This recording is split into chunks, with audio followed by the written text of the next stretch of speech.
I actually asked him recently.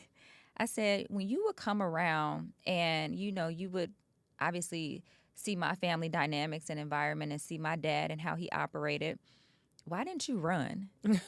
Because, like, I'm just thinking, like, if that was me at a young age and I didn't come from this and I came into an environment where I saw this drug addiction and this was not something that I'm used to seeing, I would probably be like, oh, like, I can't be a part of this family. Like, I can't deal with you, Yeah. right? Because I don't know what your trajectory looks Yeah. like.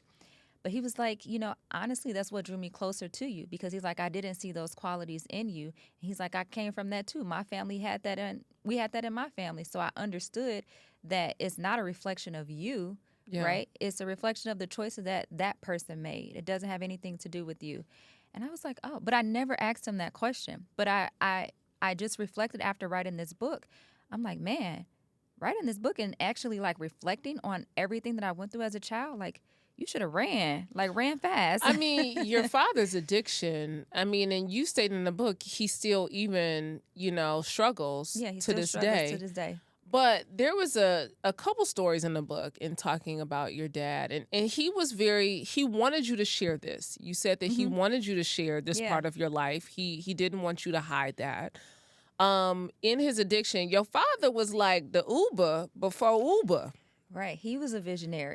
He still is a visionary, right? Yeah. He was Uber before Uber. He was doing rides. He was ride sharing Yes. before ride share was a thing. And exists. Yeah. But that always got him into trouble, Yes. right? There was things that always happened, right? Yep. And there was moments where he got sober over the years and you got to learn him and know him. But then there was a moment in high school, your sophomore year of high school, and he was shot 4 times. Yes. While he was driving some people, where he had the feeling when they got in the car that this was not a good idea. He Correct. drove them to the location that they asked him to drive them to, and they wanted him to wait.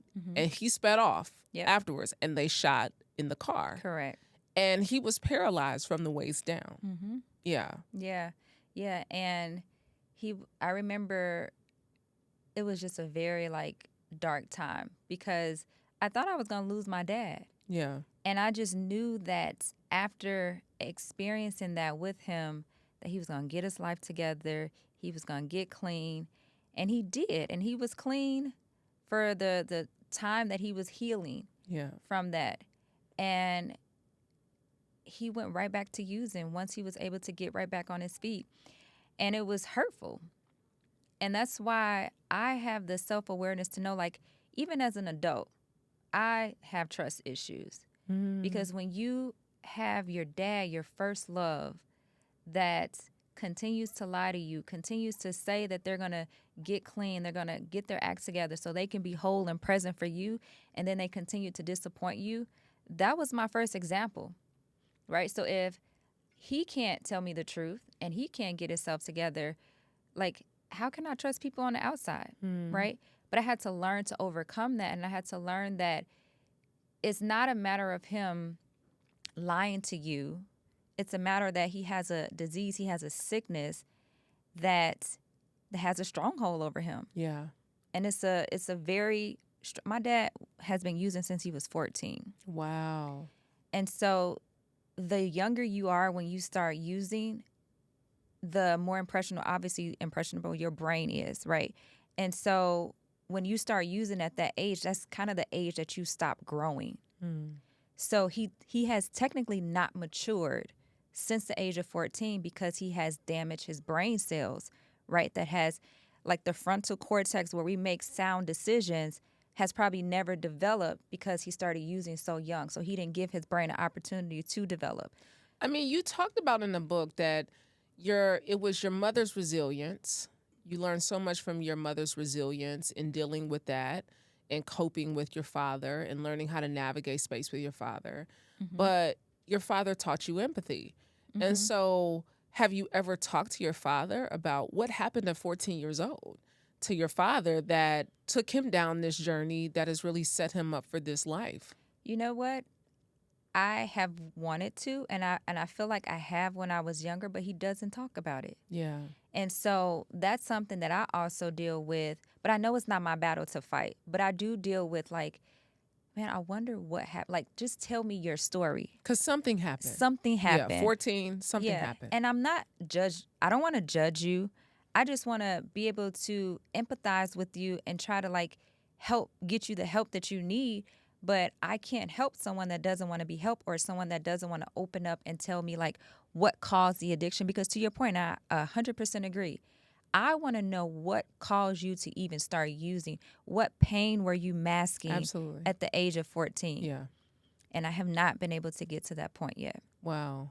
I mean, maybe there will be this opportunity, because I think more and more as you start to share your own story, this might really give him the permission slip to say, okay, I'm a grandfather, you know, I have these beautiful children who have survived and thrived, you know, in so many different ways.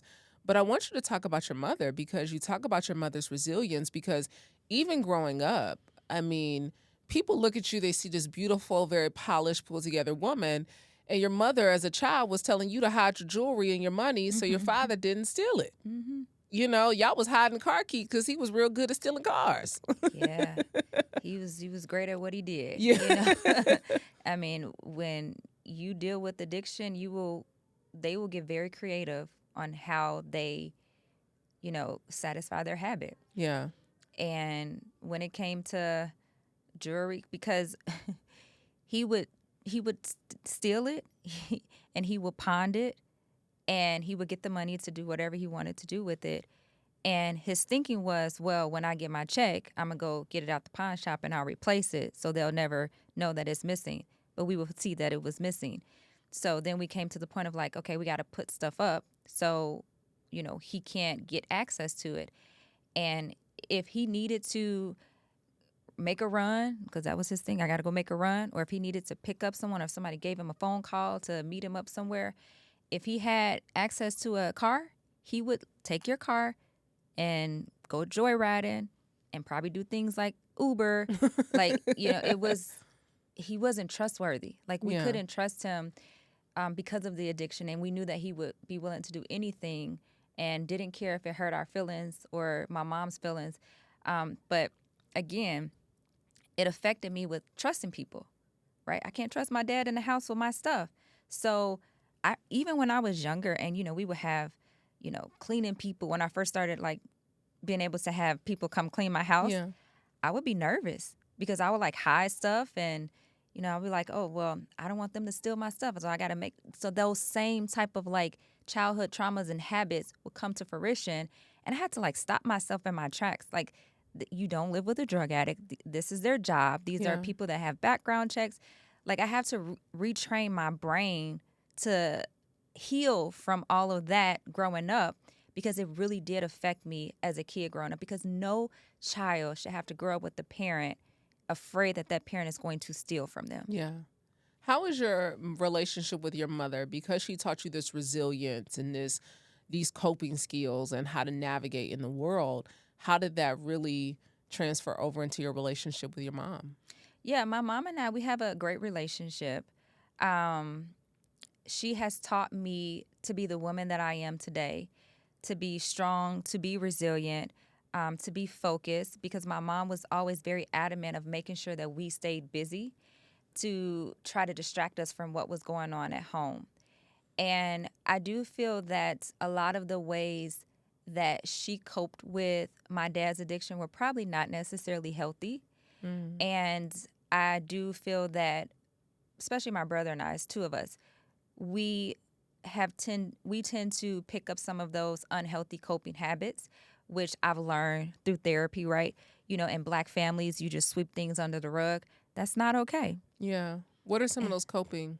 Sweeping things under the rug, acting like it didn't exist, because it was like, for her, if we don't talk about it, it didn't happen. And that's not healthy.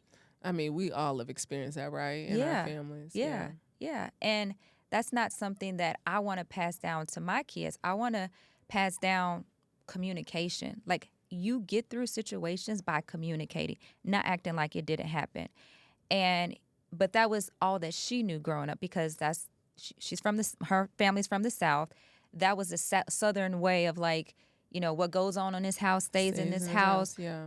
we're not going to talk about Yeah. it. Do as I say, not as I do. Don't question me. You know, that was kind of like the rules that were in our house, and it wasn't necessarily like a healthy coping or a way to deal with the situations. Like, I feel that even at a young age, my brother and I should have been in therapy, Yeah, you know. for sure. But as we're adults and now we're seeking therapists to heal from the therapy that we should have got and the trauma that we should have gotten as a kid. But again, I can't blame her for what she didn't know. What I can focus on is how she raised me, the values that she's instilled in me. The mother that I am today is because of the mother that she was to me and that she still is. And, you know, just teaching me and passing down wisdom, you know, from her mom and from generations to generations that has taught me to just always be on guard, which sometimes can be not good too, because you Yeah. can be so guarded that you miss out on potential blessings Yeah, from because you. it's a wall. It's Yeah, a wall, it can be right? a But wall. she's taught me that. And so I am guarded to a certain extent, but I've also learned to have discernment. So I pray that God gives me the discernment so I don't have this wall up, and I'm able to be more open to people, to let them in, and trust that God is going to give me the guidance of knowing who should be in my inner circle and who shouldn't, or who I should just keep at a distance. If that blessed you, trust me, you've only scratched the surface. There's so much more wisdom, truth, and transformation waiting in the full conversation. Click the link in the caption below to watch the entire interview, and don't forget to like, comment, and subscribe so you never miss an episode of Vault Empowers Talks.